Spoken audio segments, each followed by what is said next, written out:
এবার পুরুলিয়াতেও ট্যাবের টাকা গায়েব। টাকা গিয়ে ঢুকলো ভিন্ন জেলার অ্যাকাউন্টে।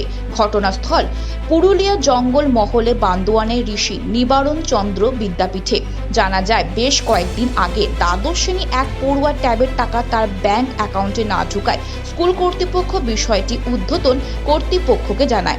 সেখান থেকে স্কুল কর্তৃপক্ষ জানতে পারে ওই পড়ুয়ার টাকা ভিন্ন জেলা অ্যাকাউন্টে ঢুকেছে।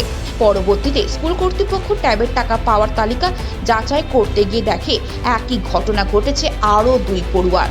সাধারণভাবে ঘটনাকে ঘিরে চাঞ্চল্য সৃষ্টি হয়। আমার ট্যাবের টাকাটা অন্য জায়গায় অন্য অ্যাকাউন্টে ঢুকে গেছে। তুমি কিভাবে জানলে সেটা? বন্ধু বান্ধবদেরকে জিজ্ঞাসা করতেছিলাম যে তোমাদের ট্যাবের টাকা ঢুকেছে, ওরা সবাই বলছে ঢুকে গেছে। তখন আমিও পাসবই নিয়ে চেক করতে গেলাম ব্যাংকে। আমি দেখলাম যে আমার টাকাটা এখনো ঢুকে নাই। এখনো পায় নেই ট্যাব টাকাটা। সবাই পেয়েছে, পায় নেই। ওই অন্য জায়গায় টাকাটা ঢুকে গেছে। এখন সুবিধা হবে কি, সবাই পাচ্ছে, ফোন কিনছে। পড়াশোনা করতে সুবিধা হবে।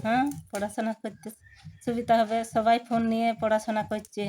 কিভাবে বা অন্য অ্যাকাউন্টে ঢুকলো টাকা, বিষয়টি নিয়ে ব্যাংক সহ একাধিক জায়গায় যোগাযোগ করার পর স্কুল কর্তৃপক্ষ জানতে পারে ওই 3 জন পড়ুয়ার টাকা ভিন্ন জেলার অ্যাকাউন্টে ঢুকে গেছে।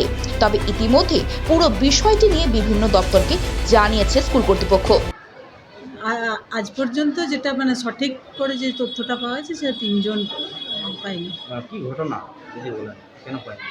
অ্যাকচুয়ালি বিগত বছরের মতো এবছরও যখন ফেল্ড ট্রানজ্যাকশন নিয়ে আমরা বসেছিলাম আর কি ট্যাবে, সেক্ষেত্রে আমরা 3টের নাম ডিআই অফিস থেকে আমাদেরকে জানানো হয় ফেল্ড ট্রানজ্যাকশন। কিন্তু আমাদের কাছে আরেকটা খবর আছে একটি মেয়ে, সেটাও আমরা ফেল্ড ট্রানজ্যাকশনের দরুন ডিআই অফিসে জানাই। কিন্তু ডিআই অফিস ওইটা বলে যে এটা ফেল্ড ট্রানজ্যাকশন নয়, এই ট্রানজ্যাকশনটাও হয়েছে। এবং সেইটা যখন আমরা ভেরিফিকেশান করি, সেটা দেখি যে টাকাটা ঢুকেছে কিন্তু অ্যাকচুয়াল বেনিফিশিয়ারির অ্যাকাউন্টে ঢোকেনি। সেটা একটি অন্য ব্যাংকে, একটি প্রাইভেট ব্যাংকে অন্য জেলায় তমলুকে গিয়ে টাকাটা ঢুকেছে কোনো একজনের অ্যাকাউন্টে। সেটা কিন্তু আমার মনে হচ্ছে ফেক অ্যাকাউন্ট, ফেক অ্যাকাউন্ট নয়, সেটা আমাদের অ্যাকচুয়াল বেনিফিশিয়ারির নামের হলেও অন্য জায়গায় ঢুকে যায় টাকা। পুরুলিয়া থেকে মধুসূদন দেওগড়িয়ার রিপোর্ট, খবর বাংলা।